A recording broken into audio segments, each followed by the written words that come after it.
फूलों की घाटी जाते हैं। लेकिन मध्य प्रदेश के आगर मालवा में एक परिवार को उनके घर में ही इस अनोखे फूल के दर्शन हो गए। कैसे, ये जानने के लिए देखिए रिपोर्ट।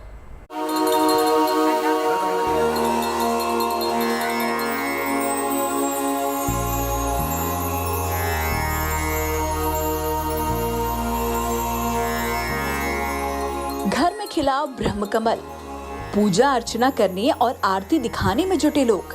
ये तस्वीरें मध्य प्रदेश के आगर मालवा की हैं। इस घर में ब्रह्मकमल खिला है तो जैसे लोगों की बरसों की साध पूरी हुई है, क्योंकि अनोखा फूल रोज रोज नहीं खिलता और जब खिलता है तो सिर्फ कुछ घंटों के लिए ही।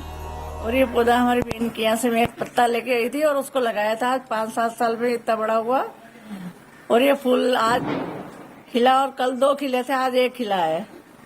कब खिलते हैं? ये 9-10 बजे बाद। नहीं, कितने सालों में खिलते हैं? ये 12 साल में खिलता है, लेकिन अभी गए साल भी खिला और अभी भी खिला। हमें 2 साल हो गए इसको खिलते हुए।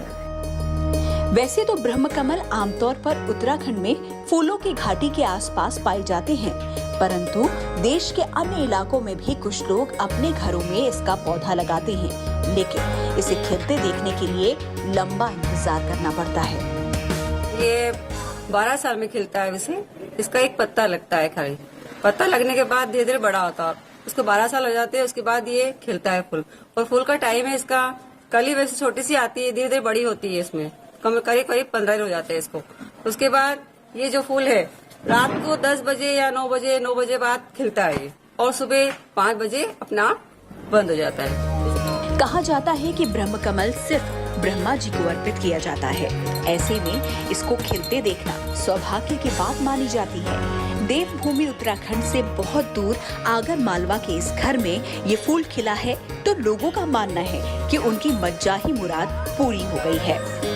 प्रमोद कारपेंटर के साथ bureau report, Agar Malwa, good news today. और चलिए मध्य प्रदेश के शिवपुरी लिए चलती हूँ, जहाँ पर एक गांव ने अपनी तकदीर खुद लिखी है और आज से ये गांव जैकेट कैपिटल के तौर पर मशहूर हो गया है। इस गांव में बनी जैकेट्स देश ही नहीं बल्कि विदेशों में भी जानी जाती हैं। गांव के घर घर में जैकेट बनाने का काम किया जाता है और आज इस गाँव ने जैकेट बनाने में महारत हासिल कर ली है।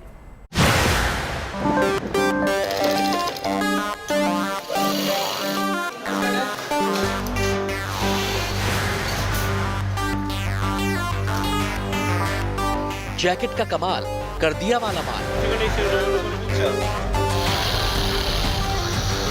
ये मध्य प्रदेश के शिवपुरी का कस्बा बदरवास है, जहां हर घर में तकदीर संवारने की फैक्ट्री लगी है।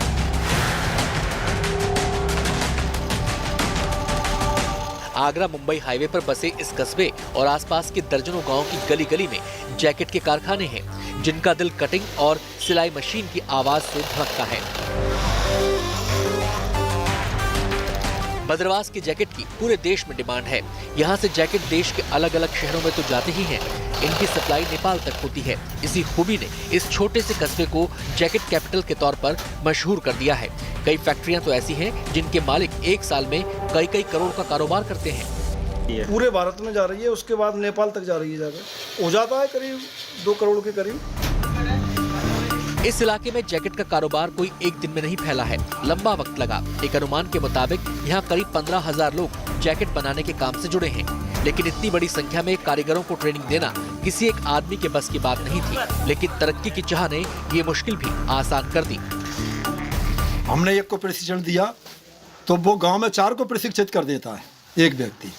तो इस तरह से प्रशिक्षण इसमें चल रहा है। एक दूसरे से चैन बन गई है, तो प्रशिक्षण अपने आप ही वो जरा 10-12 साल के बच्चे तक घर में सहयोग करते हैं महिलाओं का। वक्त के साथ महंगाई बढ़ी है, इसमें कोई दो राय नहीं, लेकिन बदरवास में बनने वाले जैकेट की कीमत आपको हैरान कर देगी। यहाँ सिर्फ 80 रुपए खर्च करके भी नई जैकेट खरीदी जा सकती है।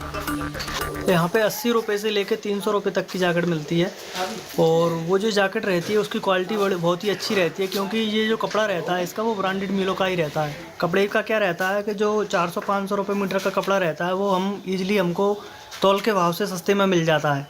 या कोई कपड़ा जो एक्सपोर्ट हुआ है, एक्सपोर्ट नहीं हो पाया, किसी कारण से नहीं उठाया पार्टी ने, तो वो कपड़ा फिर हम ले लेते हैं उसको कुछ दामों में कम करके।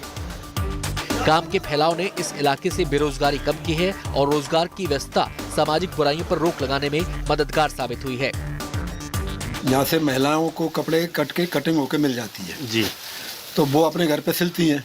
तो उसमें उनके पुरुष जो पहले दारू पीते थे या जुआ खेलते थे, तो दारू पीना कम हो गया उनका। जुआ खेलना इसलिए कम हो गया कि वो पुरुषों को यहाँ माल देने आना पड़ता है। कच्चा माल लेके यहाँ से जाते हैं, पक्का माल उधर से लाते हैं और महिलाओं का भी वो सहयोग करते हैं। तो इससे काफ़ी कुछ हद तक जुआ, शराब, नशा, इसमें काफ़ी अंतर पड़ा है और आर्थिक स्थिति लोगों की काफ़ी सुधरी है। इससे चोरी पे ही बहुत अंकुश लगा है।